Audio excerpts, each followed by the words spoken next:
এবার জমি বাড়ির উপরে সম্পূর্ণ নতুন নিয়ম চালু হচ্ছে।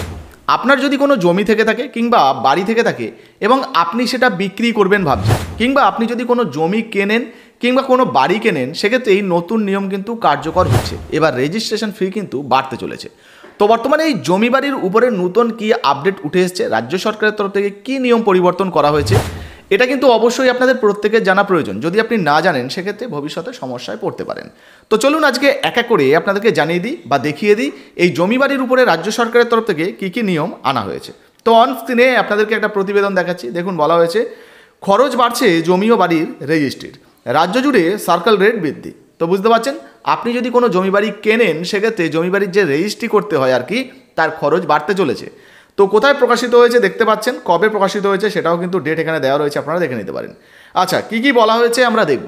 দেখুন, বলা হয়েছে রাজ্য জুড়ে বাড়ছে জমি বাড়ির রেজিস্ট্রেশনের খরচ, কারণ 2019 সালের পর জমি বাড়ির সার্কেল রেট বাড়ানোর সিদ্ধান্ত পাস হয়ে গিয়েছে রাজ্য মন্ত্রিসভার বৈঠকে। সার্কেল রেট কি? নির্দিষ্ট একটি এলাকায় অবস্থিত জমি বাড়ির ন্যূনতম মূল্য। ধরুন আপনি যে এলাকায় বসবাস করেন সেই যে এলাকার জমি বাড়ির তো একটা ন্যূনতম মূল্য আছে, তার উপরে যে রেজিস্ট্রেশন ফিজ বা স্ট্যাম্প ডিউটির ফিজ সেটা কিন্তু নির্ধারণ করে। তো সেটাকেই কিন্তু বলা হচ্ছে, এর ভিত্তিতেই ধার্য হয় সম্পত্তি কেনা বেচার রেজিস্ট্রি ফি ও স্ট্যাম্প ডিউটি সংক্রান্ত মোট খরচ। দেখুন, সেটাই কিন্তু এখানে বলা হয়েছে। সাধারণত প্রতি বছরই সার্কেল রেট পুনর্বিবেচনা করা হয়ে থাকে, তবে কোভিডের জেরে 2020 সালে প্রথমবারের জন্য সার্কেল রেট পুনর্বিবেচনা সম্ভব হয়নি।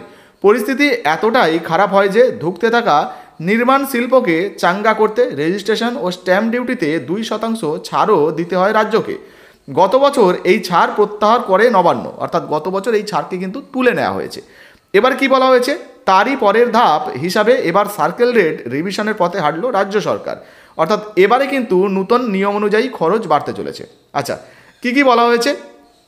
বলা হয়েছে দেখুন, নির্মাণ শিল্প বিশেষজ্ঞদের মতে গত 6 বছরে গোটা রাজ্যে পরিকাঠামো উন্নয়নের জেরে ব্যাপক হারে বেড়ে গিয়েছে জমি বাড়ির বাজার দর। অর্থাৎ এই মুহূর্তে আপনারা দেখবেন আপনাদের এলাকাতেও যে সমস্ত জমি বাড়িগুলো ক্রয় বিক্রয় হচ্ছে, অর্থাৎ বিক্রি হচ্ছে, ধরুন কোনো জমি বিক্রি হচ্ছে, তার দাম আগে যা ছিল এখন তার থেকে অনেক বেড়ে গেছে, সেটাই কিন্তু বলা হচ্ছে।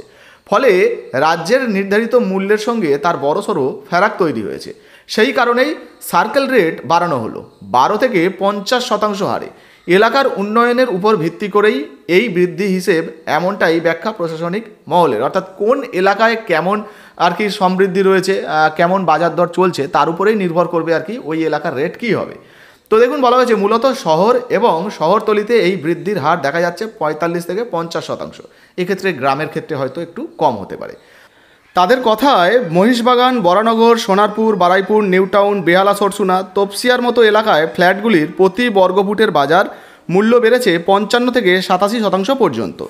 আর সেক্ষেত্রে সার্কেল রেট বৃদ্ধি ছাড়া বিকল্প কোনো পথ ছিল না। এই সিদ্ধান্ত রাজ্যের রাজস্ব বৃদ্ধিতে গতি আনবে বলে মনে করছে প্রশাসনিক মহল। তো বুঝতেই পারছেন, ইতিমধ্যে যে সমস্ত জায়গা জমিগুলো আর কি, ধরুন কেউ কিনবেন ভাবছেন বা কেউ কোনো ফ্ল্যাট কিনবেন ভাবছেন, সেক্ষেত্রে তার দাম কিন্তু বেড়ে যাবে, কারণ যেহেতু রাজ্য সরকারের তরফ থেকে এই সার্কেল রেট বাড়ানো হচ্ছে, ফলে রেজিস্ট্রেশন ফি, স্ট্যাম্প ডিউটি ফি এগুলো কিন্তু অতিরিক্ত লাগবে। তো তারপরে দেখুন কত শতাংশ লাগবে সেটাও বলা হয়েছে। বর্তমানে যে দামে সম্পত্তি বিক্রি হচ্ছে তার 1% হারে রেজিস্ট্রি ফি দিতে হয়, পাশাপাশি স্ট্যাম্প ডিউটি দিতে হয় 5 থেকে 7%। গ্রামীণ এলাকার স্ট্যাম্প ডিউটি ন্যূনতম 5%, শহর এলাকার জন্য সেটাই 6%। সম্পত্তির মূল্য 1 কোটি টাকার বেশি হলে অতিরিক্ত 1% স্ট্যাম্প ডিউটি দিতে হয়, অর্থাৎ অঙ্কটা গিয়ে দাঁড়ায় 7%। এবার সার্কেল রেট বৃদ্ধির সঙ্গে বাজার মূল্য বেড়ে যাওয়ার সম্ভাবনাও উড়িয়ে দিচ্ছেন না নির্মাণ শিল্প বিশেষজ্ঞরা। তো বুঝতে পারছেন, এই যে সার্কেল রেটটা বৃদ্ধি হচ্ছে জমি বাড়ির রেজিস্ট্রেশনের, সেক্ষেত্রে কিন্তু কী হবে, যে সমস্ত জমি বাড়ি ধরুন আপনি কিনছেন বা কোনো জমি কিনছেন বা ফ্ল্যাট কিনছেন, বাড়ি কিনছেন, সেক্ষেত্রে তার রেজিস্ট্রেশন ফি বেড়ে গেলে বা স্ট্যাম্প ডিউটি ফি বেড়ে গেলে আপনাকে অতিরিক্ত খরচ দিয়ে কিন্তু এগুলো করতে হবে। তো এই নিয়ে আপনার যদি মূল্যবান কোনো মন্তব্য মতামত থাকে তাহলে অবশ্যই কিন্তু কমেন্ট সেকশানে কমেন্ট করে জানাবেন। জমি বাড়ি কেনার আগে অবশ্যই যাচাই করে নেবেন। যাই হোক, এই মুহূর্তে আপনারা এখনও পর্যন্ত যদি আমাদের ফেসবুক পেজটাকে ফলো না করে থাকেন তাহলে অবশ্যই ডেসক্রিপশন বক্সে লিঙ্ক দিয়ে রেখেছি, ফলো করে নেবেন। আপনার যদি কোনো রকম কোনো জিজ্ঞাসাবাদ থেকে থাকে এই সম্বন্ধে, কিংবা ধরুন এই যে ভোটার ভেরিফিকেশান SIR হচ্ছে এই সম্বন্ধে, সেক্ষেত্রে কিন্তু আমাদের যে ফেসবুক পেজটা রয়েছে আগে ওখানে গিয়ে ফলো করুন, তারপর মেসেঞ্জারে মেসেজ করুন, আমরা সরাসরি আপনাকে রিপ্লাই দিয়ে দেবো।